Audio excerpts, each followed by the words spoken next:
С 24 по 27 июля в городе Якутске состоялся Форсайт Флот 2017 Якутск генератор форматов развития в рамках федерального проекта «Форсайт навигации».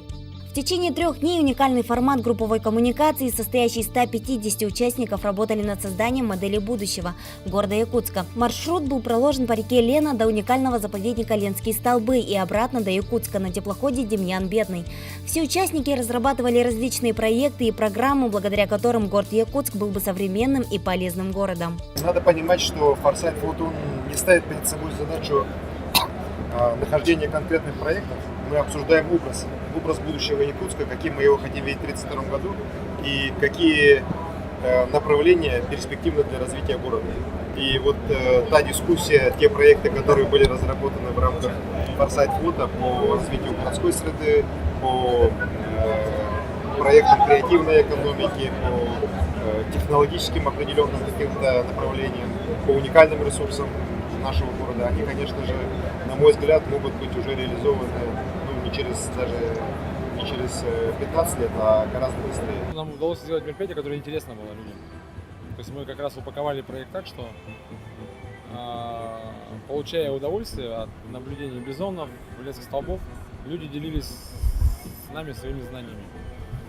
И мы четко представили образ будущего Якутска креативного, Якутска IT-столицы, Якутска, который экспортно ориентированный, в котором удобно и комфортно жить не только взрослым, но и детям, пожилым людям,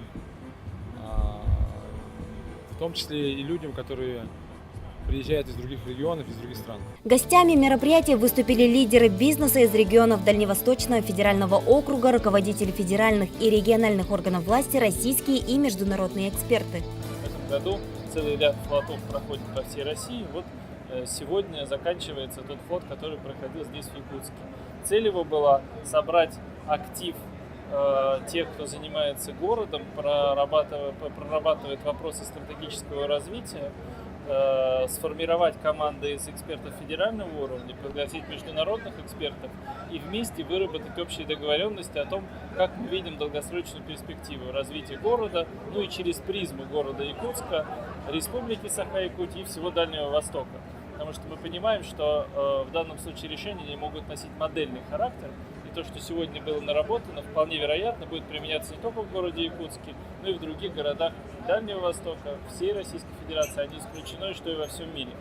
Но я считаю, что этот форсайт – это своего рода очень мощный эксперимент, в ходе которого выяснилось, что Якутия, как обычно, впереди планеты всей и способна придумать всякие разные новые возможности, новые способы работы с содержанием, со смыслами, самое главное, с будущим. Мне кажется, что ценным в рамках Форсайт Флота этого года были даже не сами тематики проекта, а было то, что в отличие от 2014 года, в этом флоте участвовали те, кто будет делать все эти проекты и программы руками. И в этом смысле каждая тематика, которая здесь была положена, их было много. И культурная идентичность, и работа с уникальными ресурсами, и варианты выхода в креативную экономику. Все это было не просто устремлено в будущее, но еще и заземлено конкретными живыми людьми, которые собираются делать все эти проекты и программы. Партнерские взаимосвязи, новые знакомства и знания, приобретенные на Форсайт Флоте, станут основой для реализации многих проектов, а также для формирования новых идей, которые сделают города продвинутыми и современными.